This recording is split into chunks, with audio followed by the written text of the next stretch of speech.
Rebus pisang kepok hasil metik tadi pagi, karena terdapati di pohon sudah matang. Daripada nanti keduluan kalau lawar, kita petik untuk direbus ya. Sebagian sudah saya masukkan, sebentar lagi matang ya. Tuh, ini untuk makanan khas budaya saya semasa kecil hingga sekarang masih menjadi kesukaan. Salah satu menu ya, jenis menu makanan sampingan yang menjadi favorit di warga pedesaan seperti saya di daerah Gombong, Kebumen, Jawa Tengah. Ya, sebelum kita masuk ke topik utama, ini sebagai kisi-kisi dulu tayangan kuliner pisang kepok. Mantap, manis. Nanti disuguhkan dengan secangkir kopi. Nah, kopinya nanti bisa disambung tambah lagi untuk menambah ya. Nah, di sini nanti duduk santai sambil berintermezzo tentang obrolan rileks, walaupun durasi yang singkat, namun semoga bisa menjadi tambahan informasi dan semoga menjadi opini yang positif ya. Selamat menyaksikan di ending playernya nanti. Sedap sekali, alhamdulillahirrahmanirrahim. Anugerah Tuhan serta rahmatnya yang begitu sangat berharga buat kita. Kita harus bersyukur kepada Sang Pencipta, Allah Subhanahu wa Ta'ala, yang pertama masih memberikan kita umur panjang, kesehatan, juga nikmat rizki. Karena itu kewajiban kita hidup di dunia ini harus rasa syukur kepada Sang Penciptanya. Baik, assalamualaikum warahmatullahi wabarakatuh. Salam sejahtera, salam sehat selalu, dan salam juga untuk segenap keluarga pemirsa semuanya. Semoga senantiasa dalam lindungan Allah Subhanahu wa Ta'ala, senantiasa mendapatkan kesehatan serta taufiknya, mendapatkan limpah rizki, dan yang paling utama masih dalam perlindungan Allah Subhanahu wa Ta'ala. Amin ya rabbal alamin. Pemirsa, sebagai bentuk lanjutan tema pandangan saya pribadi di channel Mundung DL, channel yang masih imut tentunya dan yang masih butuh ya dukungan untuk penyemangat melalui poin subscribe, komen, share, dan like-nya, agar tentunya motifnya agar saya lebih bersemangat dalam berkarya dalam tema kreator melalui channel di YouTube ini. Itu sengaja saya mencoba turut serta ya, andil untuk berpersepsi, yang semoga persepsi ini adalah motif yang positif, tidak merugikan pihak-pihak lain, apalagi bertema terkesan mendangkalkan tokoh pihak-pihak manapun, ataupun terkesan seolah-olah sok tahu. Namun inilah wujud saya sebagai warga Indonesia, warga yang ingin juga berkarya semata memang dari niat ingin berkontribusi dalam pemberitaan yang dalam hal ini tentunya adalah tema berita yang lagi viral, yaitu mengenai tema kasus Vina Cirebon yang terjadi semenjak tahun 2016 lalu bergulir hingga kasus itu sudah dalam media, berita manapun, melalui podcast, melalui TV nasional, bahkan di acara-acara penting yang prioritas dari LC atau kabar petang di TV yang sudah jam terbangnya tinggi. Kita ketahui bahwa selama ini dari kasus itu sudah melalui persidangan, bahkan sudah yang disebut ingkrah. Namun juga terjadi atau pernah bergulir satu tayangan film yang berjudul Vina Sebelum 7 Hari. Lalu itu menjadi perdebatan, bergulir terus sehingga menjadi opini, bahkan menjadi viral lagi, sehingga terjadi pula kisah atau cerita penangkapan satu tokoh nama Peggy Setiawan, dan di versi itu mengundang sekali polemik ya, tentang masalah kecurigaan tokoh-tokoh lain yang bernama Peggy Setiawan, bahkan ada tokoh-tokoh lain yang terseret. Namun saya percaya bahwa itu semuanya memang proses, dan kita sebagai yang dikenal masyarakat ya, atau yang lebih dikenal dalam bentuk masyarakat, hanya bisa menjaga diri agar tidak terseret dalam opini yang merugikan kita atau salah berpoin. Nah, selanjutnya nanti pun kalau ada pun yang disebut lanjutan-lanjutan gulir cerita,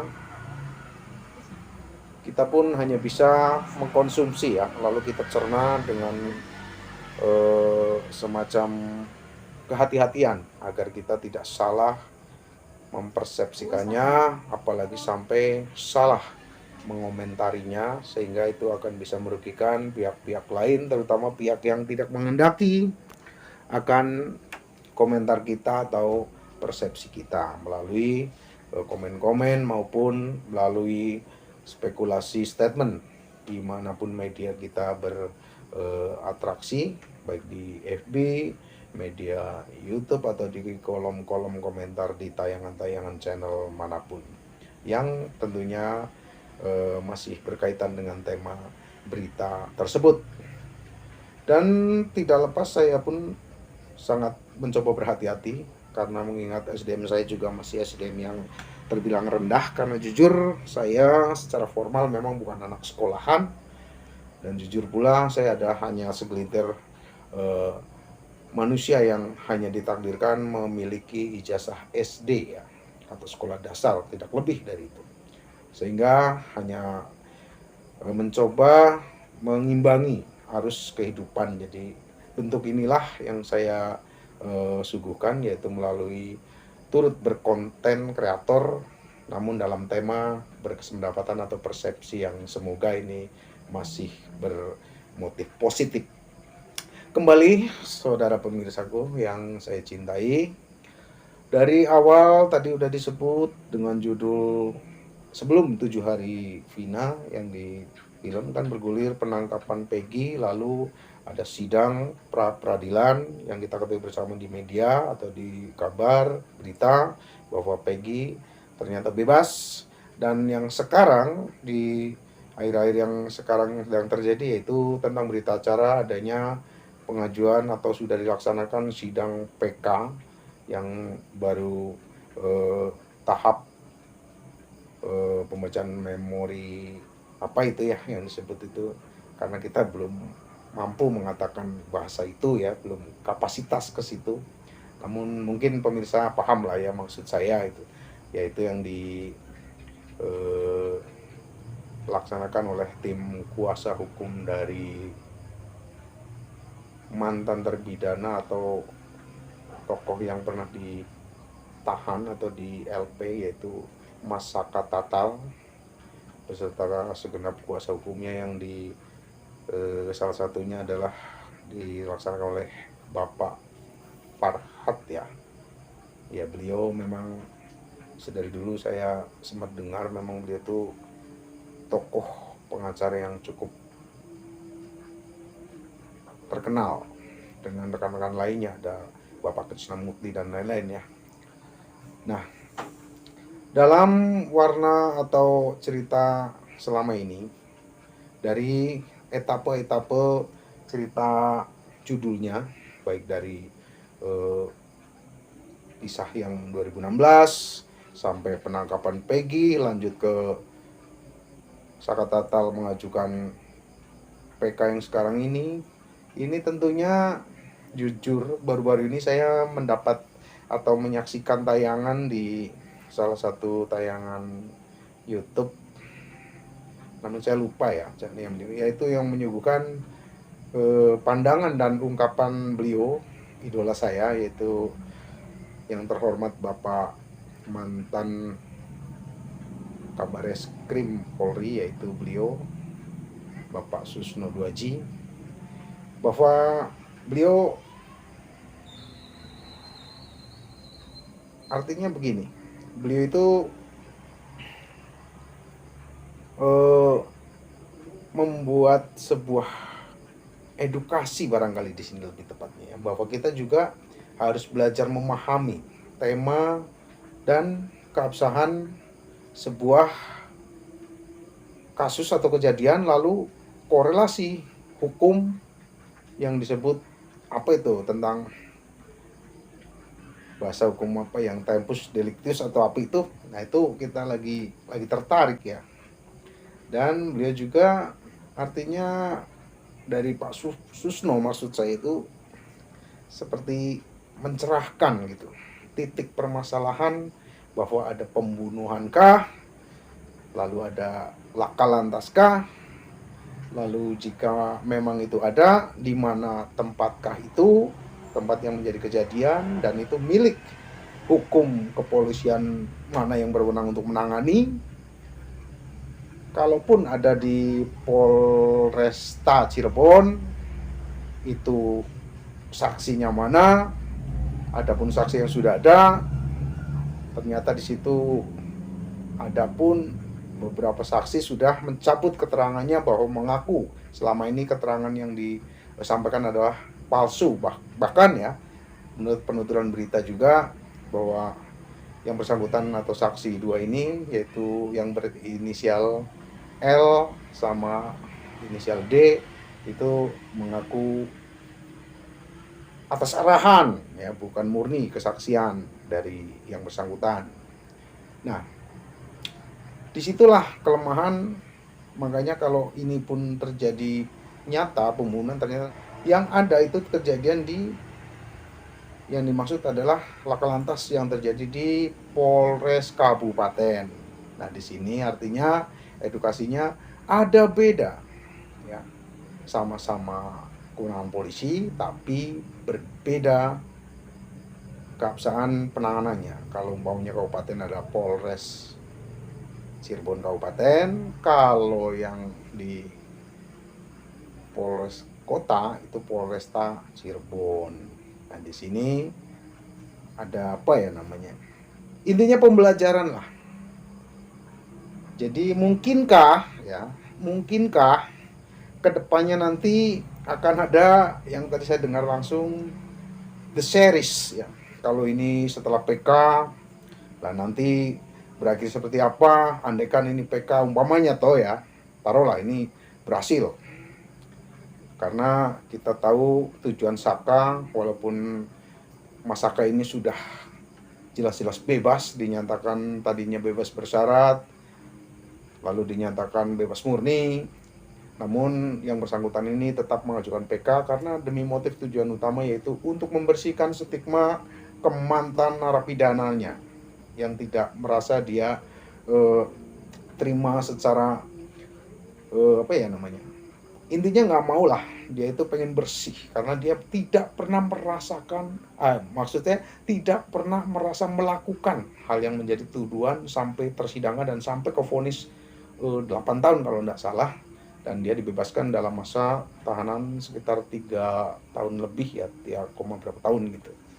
Nah, intinya dia mengajukan PK dengan tujuan agar namanya itu bisa murni, tidak terstigma menjadi ex narapidana, karena dia merasa bahwa dia selama ini adalah korban dari salah tangkap, barangkali demikian, barangkali loh ya. Nah, lalu yang dimaksud The Series apa? Seandainya ini selesai, ini saya mengutip. Nanti ada tentang gulirnya perkara baru, yaitu tentang masalah selama ini berarti apa, lalu umpamanya ini skenario siapa. Nah, terus ada bahan berita yang tentunya menarik perhatian seluruh masyarakat Indonesia, bahkan bisa jadi ke mancanegara. Intinya demikian lurah ya. Kalau saya pribadi mohon maaf sekali, ini semata hanya ingin mencoba berkarya, namun karya ini temanya ingin ikut berkontribusi mengangkat sebuah berita yang lagi viral, dan tentunya semoga ini menjadi fakta yang bahwa saya itu bukan ingin viral yang sengaja numpang di kasus ini itu ya, enggak, karena sebelum ada kasus ini kita juga sudah mencoba bikin konten kreator ya, melalui judul tema saya itu di utamanya itu kabar pedesaan, bahkan juga kabar liku produk karya seni di kampung saya sendiri. Dan disinilah saya mencoba terus serta agar bisa lebih menebali secara informasi saja, walaupun temanya tentunya berbeda, tapi masih bisa dikatakan satu kebutuhan, yaitu tentang keinformasian. Ya, untuk lebih jelasnya silakan para pemirsa untuk bisa singgah di channel-channel yang senantiasa mengkabarkan berita-berita yang berkaitan dengan berita terbaru tentang jalannya atau berita terbaru tentang masalah hukum yang menangani berita terkait tersebut, yaitu tentang yang bersumber dari awal kasus Vina Cirebon, khususnya di channel yang menghadirkan Pak Susno. Dan dalam hal ini untuk terakhir, mohon maaf sekali kepada pihak-pihak yang saya sebut, bukan berarti saya berniat untuk mendangkalkan citra maupun kehormatan, karena jujur dari saya ini hanya mencoba turut berkarya kreator, terutama kepada beliau-beliau yang saya muliakan dan saya hormati. Terima kasih, demikian saja, semoga bermanfaat dan semoga bisa menjadi penambahan informasi.